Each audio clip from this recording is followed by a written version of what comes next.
ci foo mën a ne salaamaaleykum wa rahmatullah.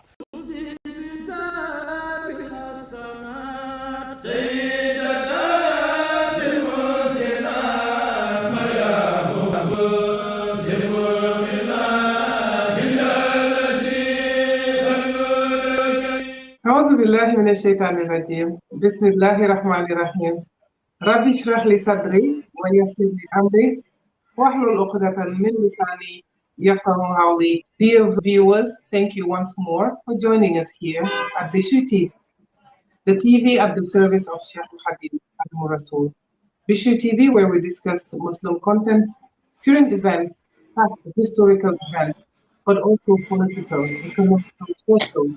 Anything that has to do with the Islamic faith, anything that has to do with the Islamic culture and its believers and its followers. Here we have the opportunity to dig deep. We focus on the Sokhna Bineta. We come in and we discuss real life matters. And we've been we embarked on a journey to go back and take a closer look at what America looked like before Christopher Columbus. What America looked like with slavery, during slavery, but most importantly, what America looked like with the participation of the Muslims. Last show, we discussed about the Civil War, the uprising of the Civil War, the rebellions that happened. We also spoke about the participation of Black slaves, African slaves in the Civil War. Thank God we have my guest, Mr. Jibijai, who is a historian who's been very helpful into discussing and narrating the content that we have in this show. Today we bring you furthermore facts and videos relating to the participation of the Muslims, not only the slaves, but also Muslims from all over the world into the Civil War, shaping the history of America. I'm going to turn now to my guest, Mr. Jibi Jain. Mr. Jibi, assalamu alaikum wa rahmatullah. Wa alaikum salam, Sister Binta. How you doing? Hello to our fellow audience and viewers from all around the world. And happy to be here again. Thank you so much. Thank you. And I'm glad that we meet once more. Again, we also are very thankful for our production team at Bichri TV. And thank you really, Mr. Dian, for the wealth of knowledge you've brought into the show. Quite honestly, I'm looking forward to seeing you every week just because the content is so enriching. Without further ado, we're just going to jump real quick to our discussion for today. And today, Mr. Dian, we are talking not only about the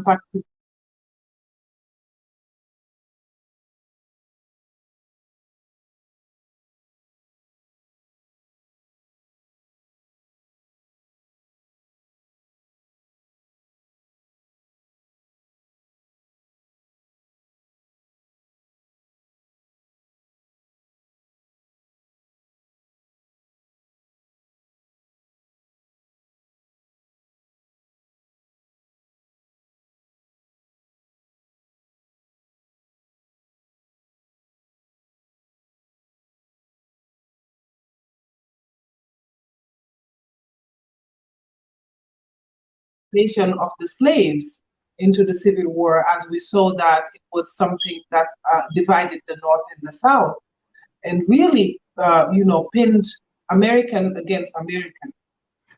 But we saw that Black slaves also realized that the Civil War was a war that would determine their fate, whether slavery will continue to happen or slavery will end.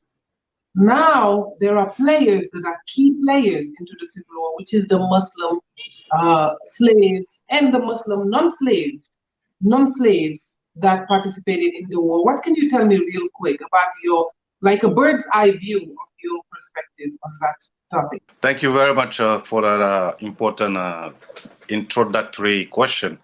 It is important to notice that enslaved Africans or African slaves have been at the upfront of every battle that this nation has fought since they were introduced here through the means of slavery. And the Civil War is the epitome of all those battles, which the reason is, as you mentioned, it was detrimental to their fate with relation to if they're going to live under subjugation or they can live free out of slavery and determine their own fate. So in terms of numbers or knowing exactly how many slaves and from which part of the country, which was we're talking about here, the South, of course, but which part, which state or things of the like, we don't have an exact count, but we can roughly say that enslaved African have contributed on both sides. You know, the Northern Army or the Union Army, or the army of the in the South, like those Southerners armies were called, of course, rebels. They rebel to the Union, and the underlying ground for slaves to take arm and engage into the Union Army or the Confederate Army was that they were promised, of course, their freedom. Whichever side won would like grant freedom, but that wasn't the case with the Union Army, where you had like the northern states who already had like abolished slavery in their territories. You know, New York was one of them, Massachusetts, Rhode Island, you know, and other colonies, just to name a few. So slaves who were engaged into the Union Army, they also had to fight other battles, because it wasn't just like the idea of being free, manumitted and set free, but there were other laws that were like hindering, that were like hindrances or blocking them from full emancipation, like economic freedom or social freedom, be able to come and go wherever they please, you know. And there were like laws that prevented Black people from mingling or mixing with white people. New York had those laws enforced also. That has to be removed, just like before the Civil War. And yes, the South also, they were more cruelty about how those laws apply to the Blacks who got engaged to the army and how those promises were kept. And that was where the where lies the real issue afterwards for the enslaved Africans. You know what? I'm so glad you mentioned that, Mr. Jibi, because you really raised a very important point. Like, as you were speaking, I could see the image like really laid down in front of me, where you said that we had two sets of realities. We have the slaves of the North who were fighting because they believed that the fight that they were doing would lead for them to be free, but not only that, for slavery to be abolished. But we also have the Black slaves of the South who were forced to fight and fighting to defend something for them also to be freed at a different level. It's amazing how slavery really divided this country and even the Black people. So I'm glad that, thank you so much for sharing that with us. And I think it's worth noting that point is very important. Mr. Jai, also as we were doing research for this show, we realized something very important, that slavery, not only slavery, but America itself in its development and the part of the expansion of the state, because we have to also remember that last show, you talked about statehood, you talked about how states were forming and some states were differing from other states in their view of slavery, which led to the Civil War. Now, as we were going through the content, we realized that there were some outside forces that came in. Can you tell me just a little bit before we go to and see the video about those outside forces of Arabs coming into the United States and helping the United States in their expansion and building new states? Thank you very much. It's a very a question that will take us a little bit to when the United States claimed its independence from England, right? Because I mentioned it, I think, or that it was the kingdom of Morocco who first recognized the independent America. It was not European countries, because European countries were still living under kingship and ruled by kings, and and so even though Morocco also was ruled by was a kingdom ruled by a king, but it came to acknowledge and recognize the United States as an independent country, independent from England. So the first diplomatic ties that the United States have had with any foreign country was an Arabic-speaking country. So it was natural for them also to start from Morocco, develop with other Arab nations the ties that were not and engage into competition with other European nations that were already into that global or global diplomatic reality with Arab nations. So the United States further developed diplomatic relations with Algeria, Libya, and all the way Tunisia, yes, of course, Tunisia, and all the way to the Middle East. So it's how, with all that, they began discovering, the cultures and the life of their new friends, and that's how they decided, like, to further their diplomatic ties into trading and commercial relations, and build like a network that would create later this what you were just mentioning, those outside forces, and that's how they built and started to develop a relationship that will last for longer than we expected. And until today, we have those relations with those outside forces, especially the Mediterranean nations and nations in the Middle East. Yes, and those outside forces, they played an important role, because the United States, as you can know, has many lands, many geographies, so many climates. And it was still part of the 19th century. The last half of the 19th century was also part of the reality of Americans going to expanding and exploring the last frontier, as it was called, and they needed like a mode of transportations and stuff like that. And as you can know. Probably we have animals and beasts that could really solve and help them transport like heavy material and goods across deserts and mountains, and there was no such beast. I'm glad that you said that. Like I said, I'm glad that you touched upon that.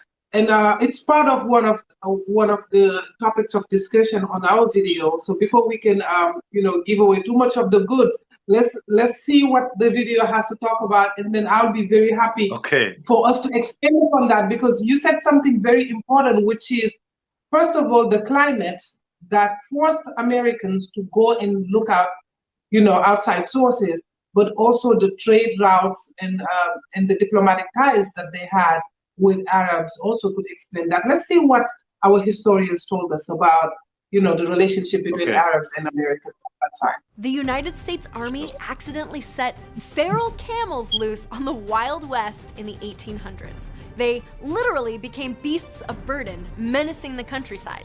And this was also during a time when many Americans had never even heard of a camel, let alone seen one. So encounters with the hunchbacked dromedaries incited legends and horror stories. One creature, known as the Red Ghost, was described as a devilish-looking creature strapped on the back of some strange-looking beast. The red ghost was said to have killed multiple people and even had the power of disappearing into thin air. And the truth of this animal was actually far more disturbing than that.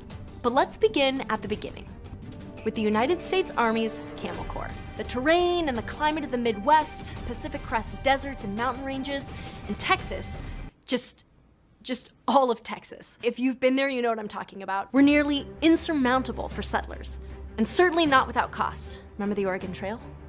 Remember dysentery? In 1836, U.S. Army Lieutenant George H. Crossman proposed the establishment of a Camel Corps to help transport supplies. He submitted an extensive report to the War Department, advocating for the use of camels to help shoulder burdens, while requiring less food or water than horses. His report was disregarded, but not forgotten. Camel Corps, never forget. In 1855, then Secretary of War and champion of Crossman's proposal, Senator Jefferson Davis of Mississippi, appealed to Congress again and was granted $30,000 for the, quote, purchase and importation of camels and dromedaries to be employed for military purposes, end quote. In perhaps the Navy's finest moment, the storeship USS Supply brought 34 freaking camels to the United States. In an early test of the animal's capabilities, though, a traditional 3-wagon team, each pulled by 6 mules, was pitted against 6 camels to perform a supply run. According to ArmyHistory.org, the wagon teams, each carrying 1,800 pounds of oats, completed the trip in 5 days. The camels, however, carried 3,648 pounds of oats and made the trip in only 2 days. With several other favorable tests, it was time to become acquainted with camels. A second import of the creatures brought the total to 75, but they would all be lost or auctioned off within the decade. But it wasn't the mission or the climate that would end the experiment. It wasn't even the fierce objections or political fallout from the mule lobby, which was a thing. God, our country is fascinating. It was the Civil War that would kill off the Camel Corps. After Texas seceded from the Union, Confederates seized Camp Verde, where the camels were stationed, and the camels were turned loose. Some were reclaimed by Union forces, some sold at auction, and some were left to wander the wild, wild west. Which brings us back to the Red Ghost. After months of sightings, one might even call them hauntings, the Red Ghost was spotted by a group of miners who took aim at the creature. Marshall Trimble, Arizona's official state historian, told the Smithsonian that when the ghosts fled their gunfire, quote, something shook loose and landed on the ground, end quote. That something was a human skull. Years later, a rancher would finally kill the poor beast. The New York Sun reported that strips of raw hide were wound and twisted along the creature as if something or someone had been lashed onto the camel's back. Accounts of camel sightings continue. Wow. Thank you so much for our production team for bringing that element for us.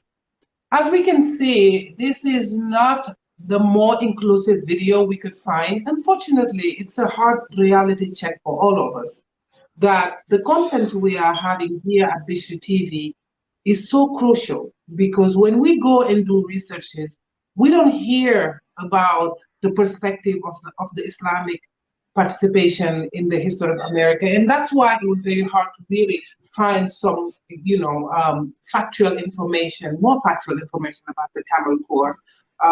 So thank you for supporting our show. Again, like I said, you could always follow us at Bichri.tv on Facebook or YouTube.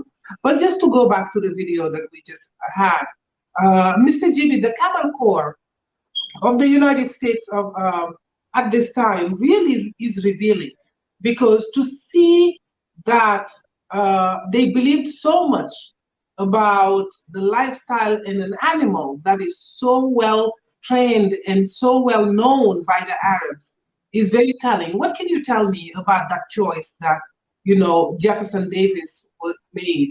And I have to tell you, $30,000 at that time equates to $800,000 right now. Why would the United States will take such amount of money and put it into the Camel Corps? What did they see so attractive that the Arabs were doing that they found positive enough for them to adopt? Yeah, thank you very much for the question. And it just would amount to seeing, other people, how they fare with harsh terrains and mountains. And as you know, all the Mediterranean coast is mountainous, and most of the prominent cities in those countries were like along the shore. They were like coastal cities, and they were very prominent with very prominent ports and very important routes into the maritime routes between the Middle East and the Mediterranean and Africa or Europe or the America.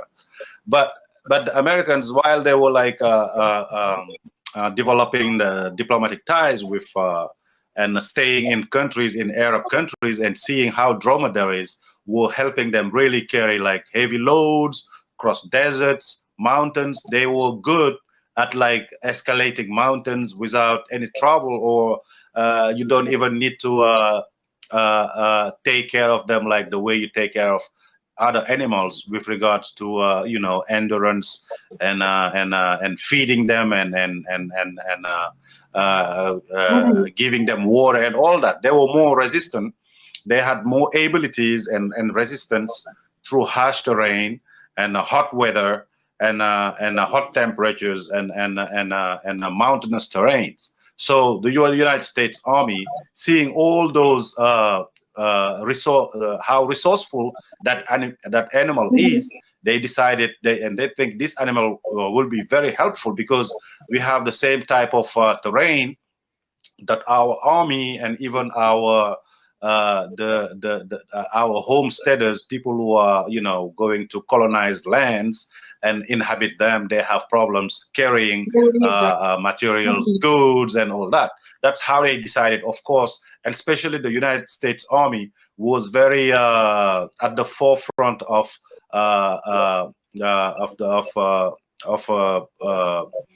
blazing the way for colonists and settlers that were like going to conquer the frontier, the last frontier that they needed to go to, especially in Texas. Remember, Texas was the first frontier state of the United States, because remember what a lot of people don't know, maybe with regards to the history of this country. Texas was the first state out there, that was very far from the Union states, because yes, Texas was a Mexican country,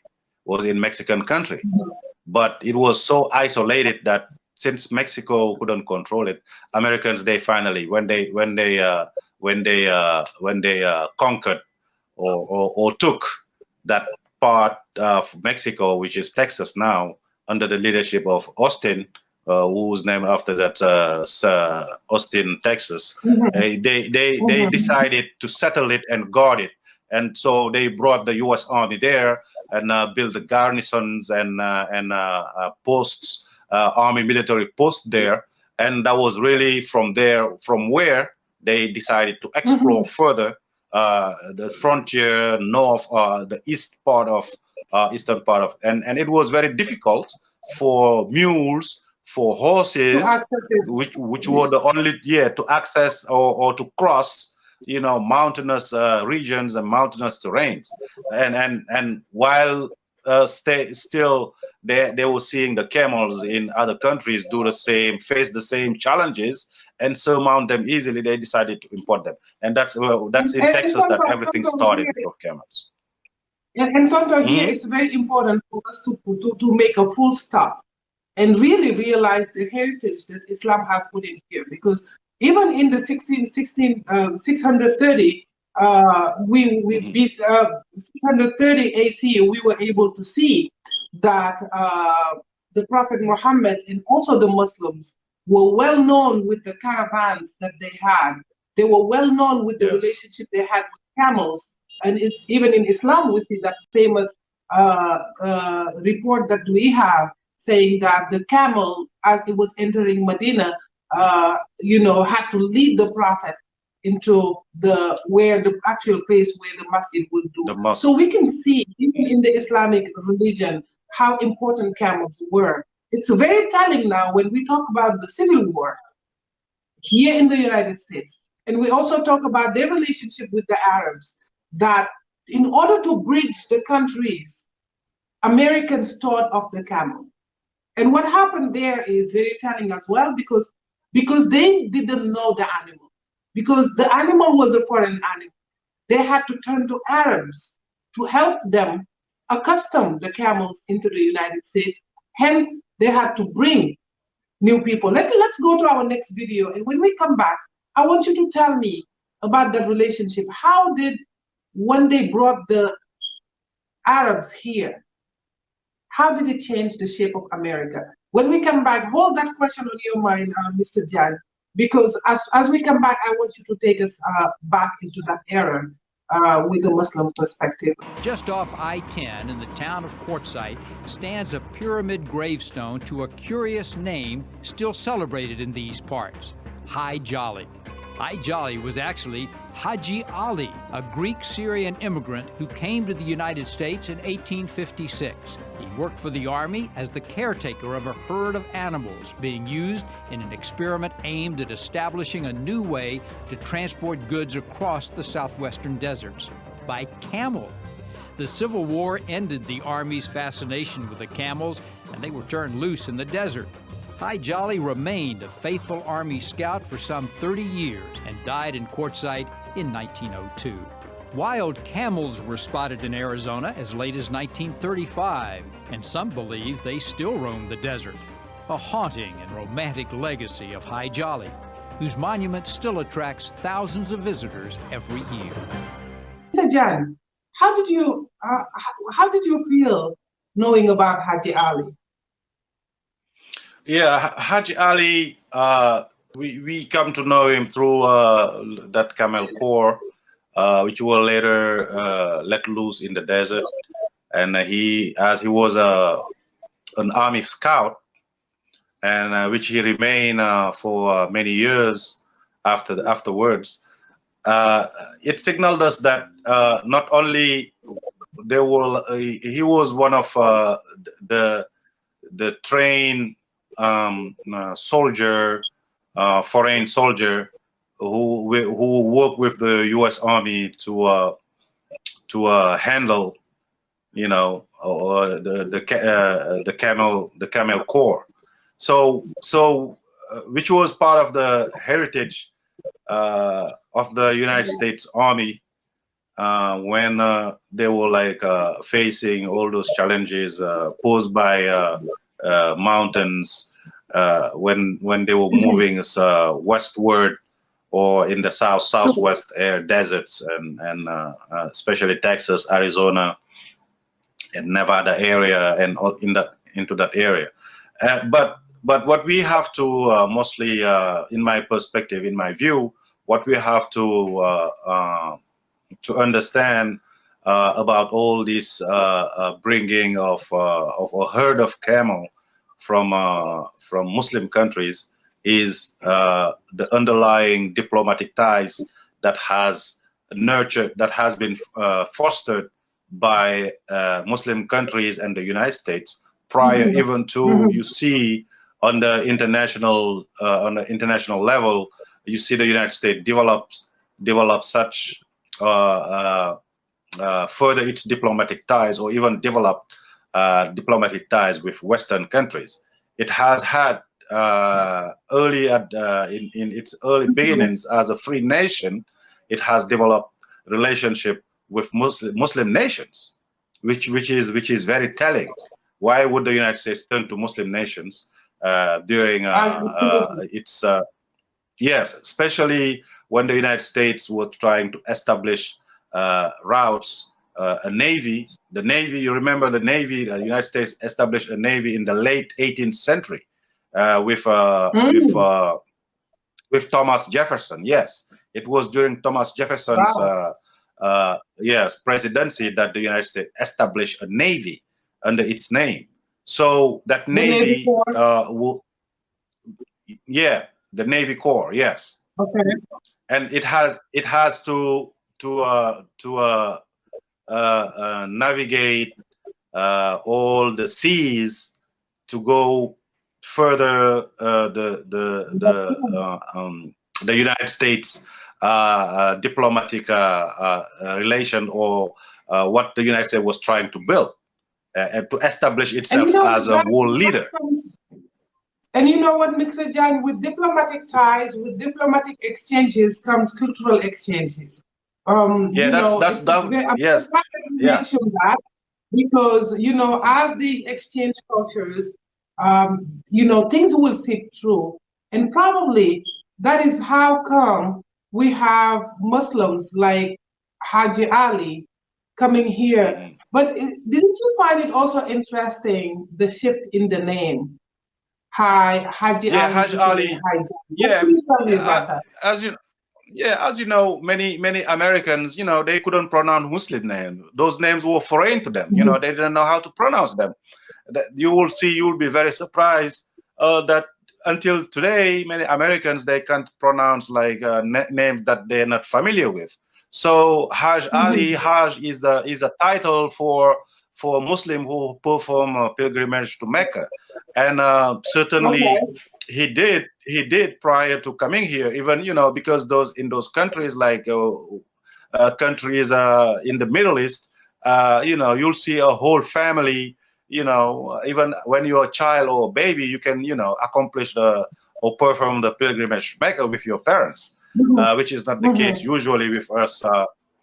With other Muslim communities, but certainly he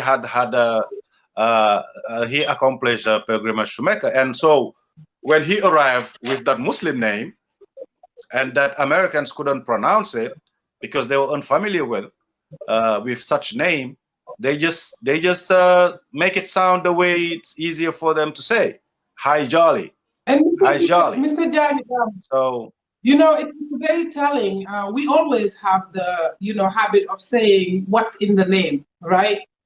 But to be able to see him come into the United States as a Haji is very telling when it comes to the level of consciousness that he had as a Muslim. Now, it's safe for us to say that when he came to the United States as a camel herder, that's not any Muslims that came to the United States. Haji Ali was an established Muslim. He was conscious enough that if he performed the Hajj, he must have known enough about Islam and stick about his religion. What consequences can we see of such a man joining now a new land and being in a new culture? And how strong is it of a statement for him to be able to carry his name Haji Ali until now? It's part of American history. Yeah, that shows you also that by that time, you know, Americans were more tolerant about, you know, people from other culture or other Muslim, other religious faith. So when you see that he carries his name, which was his legacy from where he came from, to a new country where he was living with people from different background and different belief and different religion, it tells you that the United States were by that time, you know, coming to understand the reality of other people, because many people, many settlers, or many of the people who came here established themselves with the settlers, or even their descendants. They have never been any place else but from where they came from to this country. So, and then dealing with the reality of enslaved Africans here too was very harsh. And those who were enslaved had to face a lot of challenges with keeping their name, which was a big part of their identity and of their origin and of their roots. So seeing him still being faced with Americans changing how to pronounce his name to Hi Jolly, that gave him a new identity, a new which was still part of his identity building in a society that was foreign to him, and he accepted that. He accepted that. But still, if you look behind, he was still, you know, I don't know for a fact, but that Yes. was very important for him also to find that new identity in a new country, Absolutely. in my view. And really keeping the name, because Hajali is kind of like phonetically Haji Ali, and as we said, it's very important for us to really make that connection that Islam was still there. The Islamic name was still present, although it was changed in pronunciation. The identity stuck around and stood the test of time. But not only that, Islam didn't just come to the United States through the camel herd and, you know, placed its footprint into the country through the camel herd. Because of people like Haji Ali, because of the echoes of the Islamic world, we can see now that not only the lay people are conscious now about Islam, even the leaders of the United States of America at that time, the senators, the politicians, were also aware about Islam. Let's see the next personage, we could say, and his contribution to the United States of America during that time. And when we come back, I want us to talk about the very unique perspective of Charles Sumner and you know, his participation into Islamic understanding here in the United States. Before that, let's go and see who's Charles Sumner and what happened to him. I get this question a lot. Would the Civil War have happened without the caning? Would it have happened without the caning? My answer is this. I'm not sure, but I am positive that it wouldn't have happened as quickly, even though it was 5 years. I think even with the Compromise of 1850, even with the Kansas-Nebraska Act, that some cooler heads may have prevailed, may have kept the fighting from starting.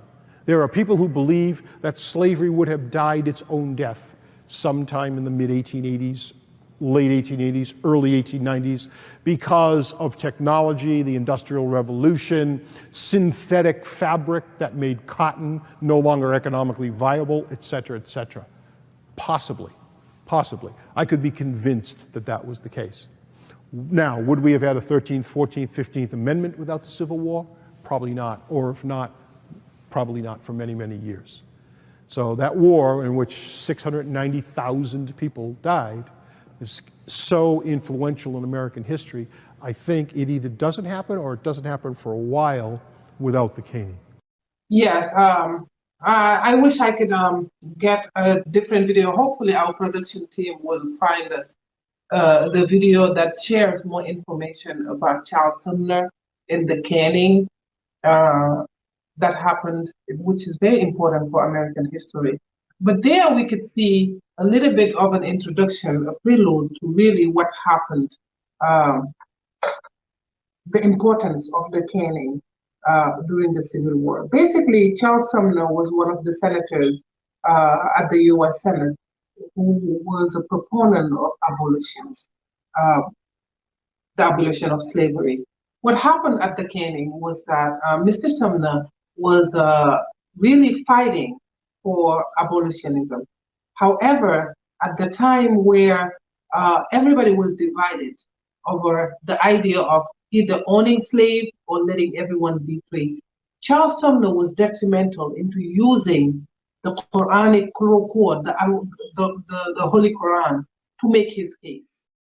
And this is one of the quotes that he famously used in the Quran to try to explain to his counterparts why it is important.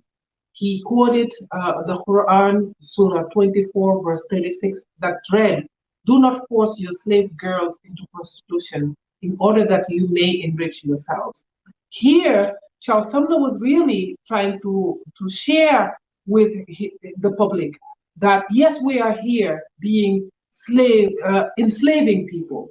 And yes, we are here. Our biggest enemy at that time was the Berbers or the Moors, according to Americans.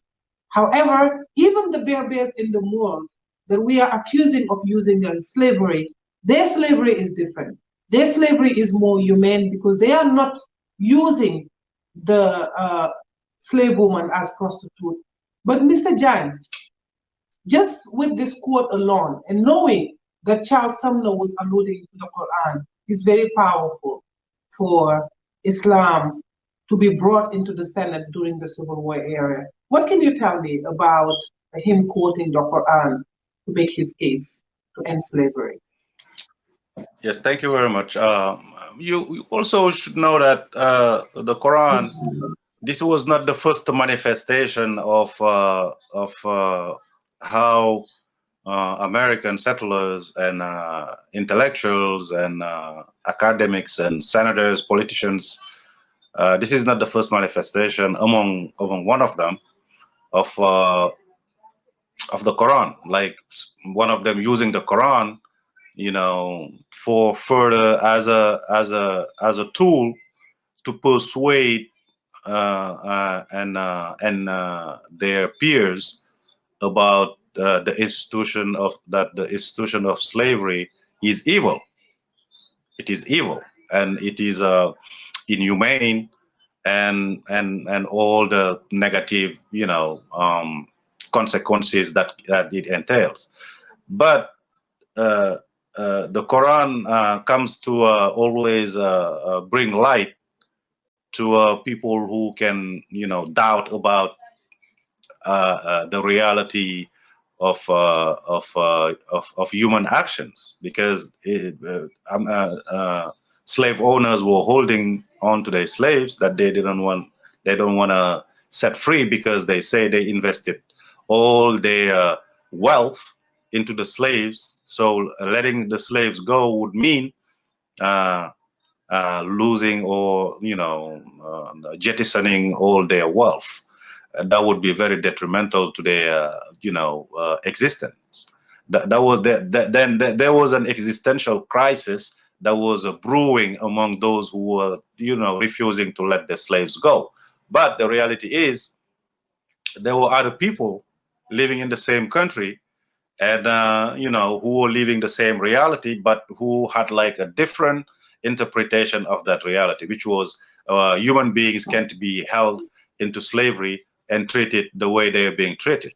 And you had people like Sumner, who was an abolitionist, living from Massachusetts, a senator from Massachusetts, who had, you know,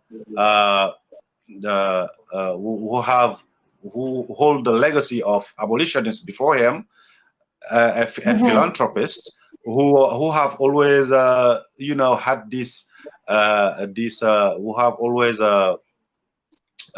tried to convince people through actions and good action, and bring people to reality to let this slave go. But that wasn't the case. It has to come to that confrontation in the United States Senate between him and one of his peers, Senate peer, who hit him with his cane, and he became he was gravely wounded, and became so incapacitated that he couldn't, you know, he couldn't execute or exercise his duties, his senatorial duties anymore.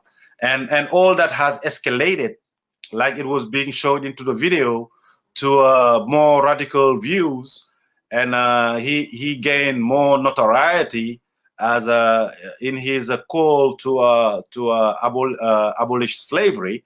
Many of his peers joined his call and contributed to furthering, advancing the cause of abolitionists who have been fighting, you know, in as early as the 19th century to liberate slaves, to let them go, to you know, and by any means necessary. Not only were the United States in a position to liberate, to free the slaves, which, like I mentioned earlier, it was done by many northern states, Massachusetts, Rhode Island, New York, just to name a few. They abolished slavery completely in their territories. Why can't others do it? Because those people, like I said, they hold to the slaves because this is the only source of their wealth. But sooner or later, politicians have always been the spearhead of change and transformation in societies, and the United States did not escape that reality. And people like Sumner, Senator Sumner, were able to force the hand of the United States government to and that escalated with the arrival of Abraham Lincoln at the presidency, to see that change coming, which is sparked the Civil War. Yes. You know, and thank you so much. But you know, I think right now the contribution of Charles Sumner, his participation at the U.S. Senate at the time, and his deliberate use of the Quran, I think is worth noting, because when we were doing the research, it was very difficult for us to be able to see anything related to that in the mainstream U.S. history. And part of the show, one of our missions is really to bring the real history out, and really the participation of Islam and the Muslims. It's very worth noting that for him to quote the Quran, for him to face a Senate, face all the leaders of the United States and tell them, let's not do it the way we know how to do it. Let's take reference into the Quran. I've heard that he also even quoted Ali, and he quoted the Prophet Muhammad sallallahu alaihi wasallam, and to bring back to people so that they can realize that there is a better way of treating humans. Look at the Muslims. What can you tell me about a U.S. lawmaker, policymaker, making such statements? How heavy was that in front of his counterparts?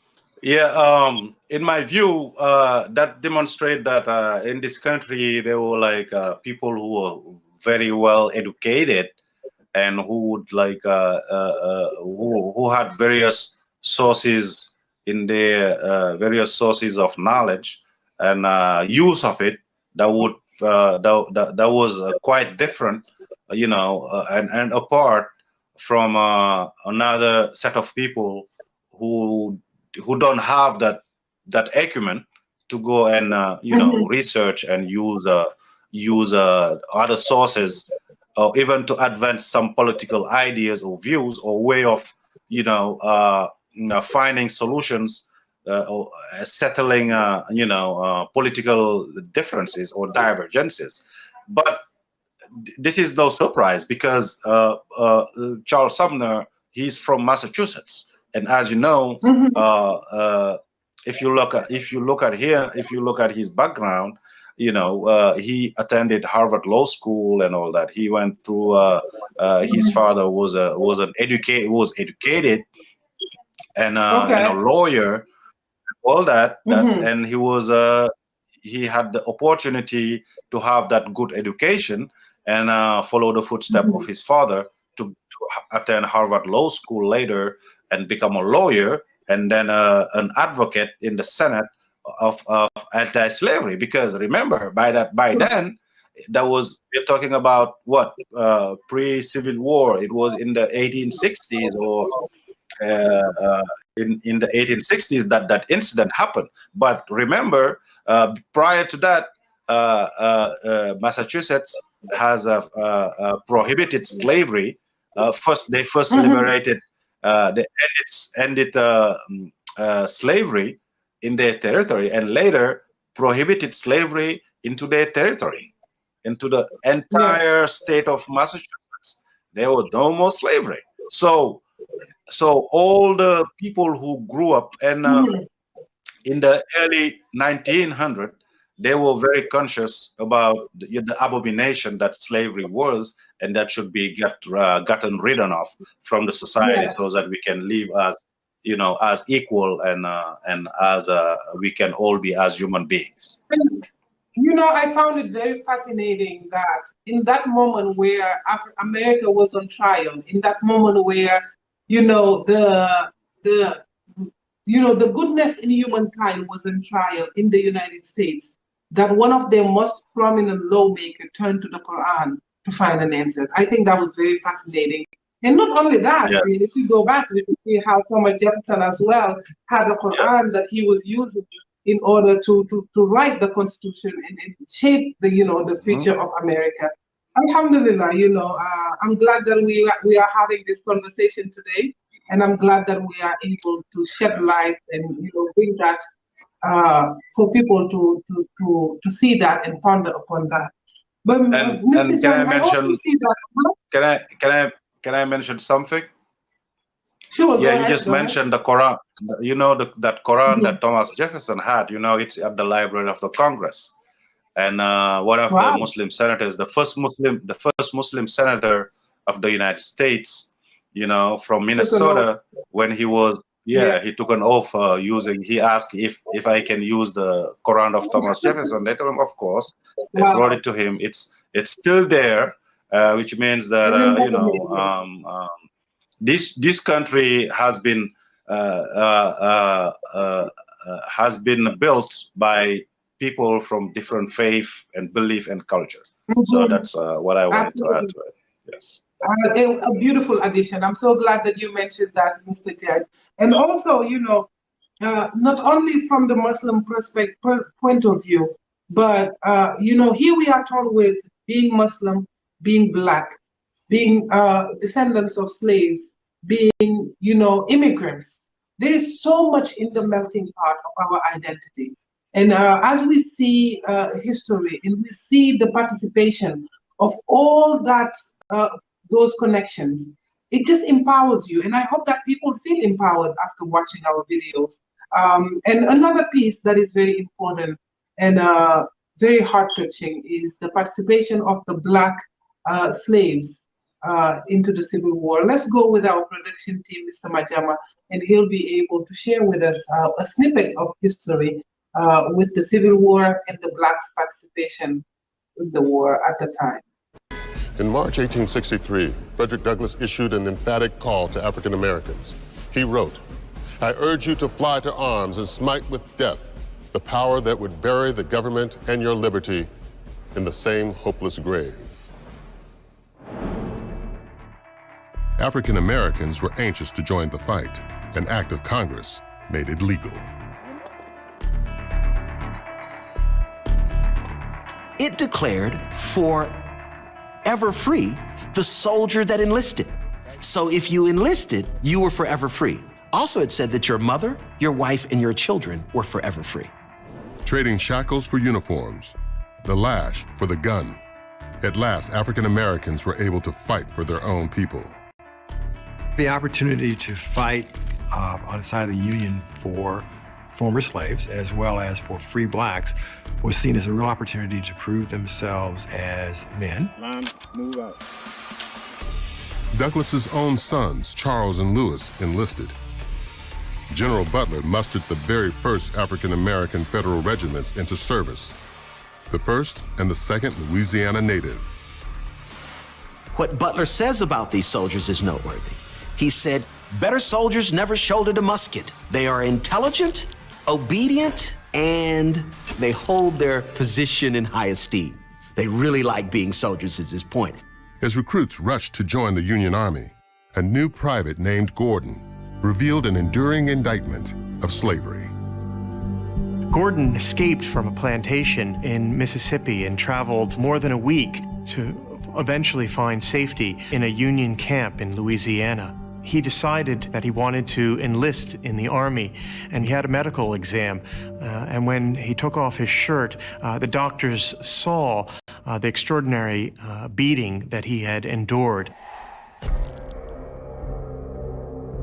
There was a photographer in the camp at that time, and pictures of Gordon immediately circulated. The graphic image shocked the nation. Abolitionists like Frederick Douglass would point to this image and to Gordon's story as proof that the peculiar institution of slavery was not a benign institution at all. One. Black soldiers already knew what was at stake, and they responded. Deeds of valor, like the 54th Massachusetts famed assault on South Carolina's Fort Wagner, attested to the bravery of African-American troops and inspired more to enlist. But Confederates were outraged to find former slaves staring down the barrel of a Yankee gun. MashaAllah, this is a great reminder of the sacrifices that was made by our ancestors. To see the bravery, to see the courage, and also the determination. You know, that commitment for freedom is just, you know, it's beyond this world. So, Mr. Jan, real quick, because I know time is of an essence right here at this time. Let's just jump real quick and very quickly on this video. What are your thoughts on the commitment that the slaves had to enlist themselves in order to gain freedom? Thank you very much. This is a very important question, and I'll be very happy to answer. But prior to answering to the question, let's say that seeing enslaved people carrying weapons, that was something new, okay? Because slaves were prohibited. Yes, slaves were prohibited from carrying weapons. Because, as you know, there is that history behind that they can rebel and kill people, or you know, stuff like that. But this is the first time that we were seeing soldiers in regiments, and because of the necessity of war, you know, arms were needed to fight, and there were no way that we could black people or enslaved Africans were not to be called, you know, to arms. And how did that happen? Of course, there had to be some, you know, some reward for their participation and contribution, which was freedom again. We're coming always to freedom, motivating all these young men into combat, into fighting, into, you know, living out there far from your family and everything, just to be able to be free. And beside that, free your wife and your children. Because that idea of freedom, that idea is freedom, was very central to all the enslaved Africans who participated, either on the northern, in the Union Army or in the Confederate Army. It all equated to freedom, you know. So now, Mr. Jan, I think over here I have a very important question. Yeah, sure. Yeah, I was going to say, these enslaved people, you know how a soldier should, the bearing of a soldier is to listen and follow orders, right? And execute. And these were already trained in that listen to order, follow and execute, because because they were living under slavery, and they had to listen, follow and execute if they don't want to get into any trouble. So they brought that demeanor, and that attitude into the army that made them very successful in being good soldiers. Very interesting. Very interesting. And then, Mr. Jan, you mentioned about freedom being the main incentive why a slave will enlist himself into the army.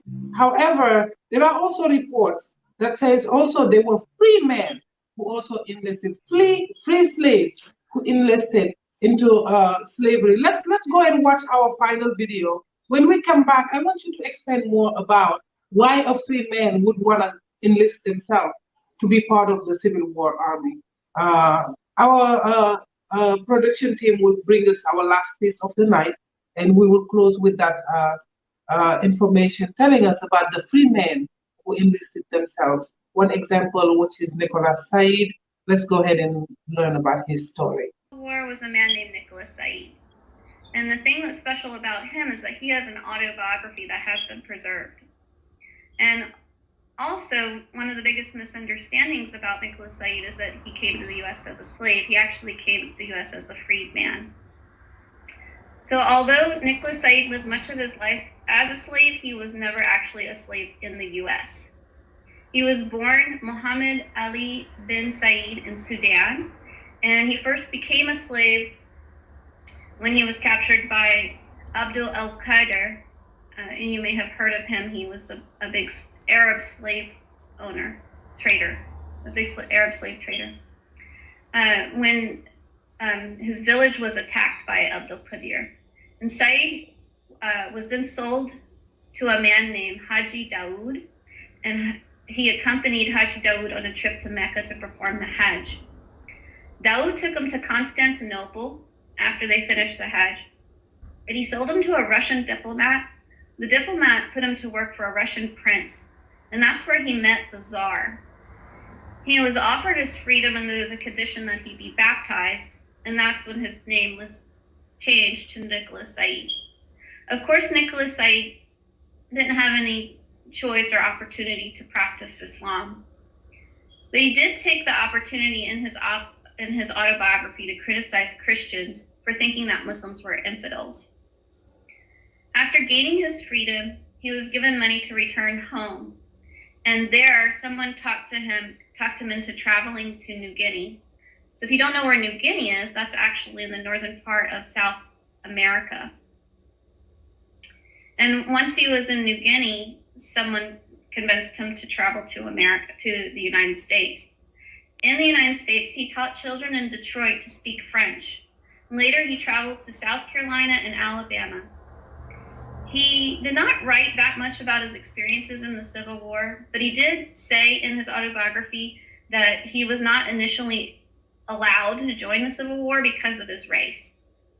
But after they allowed African Americans to join the Civil War, he joined the 55th Massachusetts Regiment, which was fought in South Carolina.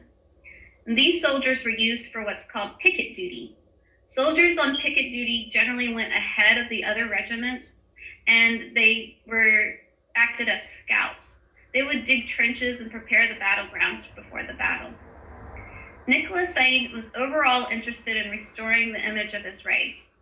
He stated that Africa was misrepresented and as a place absent of culture and industry. He wrote that he wanted to render himself useful to the people of his race. So the most interesting thing about Nicholas Said was that he traveled to 5 continents and spoke at least 6 languages, only to end up in the US as a free man. Wow, amazing story about Nicholas Said. Unfortunately, you've noticed that when we were sharing that video, it's a slideshow that we have taken from a presentation of IGNA of the United States. And the reason why we had the slideshow was because there is such a scarcity of content for Muslims that participated in the history of the country. Nicholas Said, who was a freed man, came to the United States. He enlisted to fight in the Civil War in South Carolina. Mr. Jan, what reflections do you have into seeing such testimony about freedom those to come and play such a major part? Thank you very much, Sokhna Bineta. And it is important to note that this man, Nicholas Said, that we just saw on the video, he was not from Sudan. We have to make a correction there. He was, what you say when you see in the video, it says he's from Sudan, not Sudan in East Africa, but Central Sudan. Central Sudan, where actual Nigeria is, because he was born in Borno. He's from Borno. Borno is in Nigeria. You know, it's in the northern part of Nigeria. That's part of West Africa right now. But what's very important to know is this Nicholas Said. You heard in the video that he had to be converted. So conversion was forced on him, as so many enslaved people were forced to take Christian names, or even when they didn't want to, but because they want their freedom, they have to take it. You know. So, but what is interesting with him is he was a polyglot. He was a polyglot. He could speak Turkish, English, French, Russian, and Italian, and he traveled all over the world, going from a new master to the next, and he was so lucky to be always in the hands of very rich people who could Really afford wealthy people. I travel. noticed that. Very wealthy people who could afford travel. So he was lucky, and he was a very charming young man who was always loved by his masters, who would take him anywhere they were going. So he was very lucky to be introduced to all different settings throughout the world, that he grew up being a very cosmopolitan man, well educated, well read, and who ended up being a philanthropist, because he spent the rest of his life into philanthropic activities. And he ended up building schools, you know, teaching children, and investing a lot of his life into the improvement of the life of Black people. So he mentioned in his introduction that the purpose that of his so if you can get this 5 classic Hold it of up. Hold it up so we can zoom into it. yeah, if you can get this book, 5 classic of Muslim slaves narratives. Wow, amazing! 5 classic of Muslim slave narratives. Yes, if you can get this book, you can have a good reading about the autobiography of Nicholas Said, which was published. And who is it by? What's the name of the author? What's the name of the author? This is edited by Muhammad Al-Ahari from the American Islamic Heritage Series. So they published. Thank you so much for sharing that. Yeah, it's the narratives of 5 classic Muslim slave narratives, and Omar ibn Said has all its narrative in there. So he said in his introduction. Do you know what slaves are included into the narratives? Yeah, you have Omar ibn Said here. You have also Abu Bakr Sharif in Jamaica. Yes. You know, Abu Bakr Sharif in Jamaica, and you have also Omar ibn Said and who else? Yes. Thank you so much for sharing that. That's very important. Okay, good, good. So he said in the introduction to his book, my motive in this publication, I believe to be good, a desire to show the world the possibilities that may be accomplished by the African, and the hope that my humble example may stimulate some at least of my people to systematic efforts in the direction of mental culture and improvement. So that's he wrote that. So he didn't write in order to get a name or notoriety or money, but to stimulate mental culture and improvement among his African friends. And thank you so much. With relations, with relations to his being here, he turned himself into a philanthropist, like I said, and he traveled the country. You're talking about Nicholas Said. Nicholas Said, yes, he traveled the country. He traveled, especially southern countries where slavery was, which was the stronghold of slavery. He traveled there, you know, visiting important people, you know, and elected officials in order to build schools. Anywhere he can build it, where he can start to build schools, you know, investing his own money.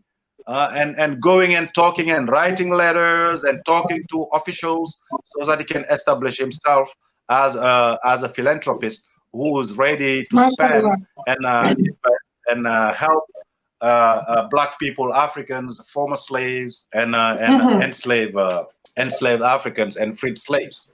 So to come back a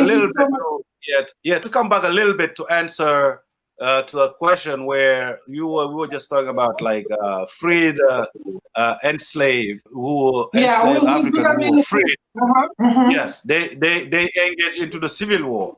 So it's quite simple to understand why. Because freedom is you are not free until you are completely free. Freedom has to be full circle, right? You can be free from chains and bondage, and all the economic opportunities and social opportunities, social opportunity doors are shut. So that was why they were fighting to get economic opportunities, to get social opportunities, to be able to get education and free completely from all bondage, either physical or mental. That's why they were engaged. Thank you so much. Very well said. Thank you so much. And I'm so glad that you shared that book with us. What's the name of the book again? 5 Classical Narratives of Muslim Slaves. 5 classic. Yes, 5 classic Muslim slave narratives. 5 classic Muslim slaves narratives. Thank you so much. And I encourage everyone to try to get a copy of the book so that you can get a real sense of what's happening from the mouth of from the pen of those slaves and how they explain their experience being slaves here in the United States. Mr. Jan, thank you so much for such yet another amazing time with you. We could sit here for hours and hours, days and days, and we will never have enough time to exhaust the rich and the full cultural heritage that was left by our ancestors, Muslim slave ancestors, but also, you know, non-Muslim Black slaves that came to the United States and really paved the way for all of us to be here now, free and able to speak about their legacies.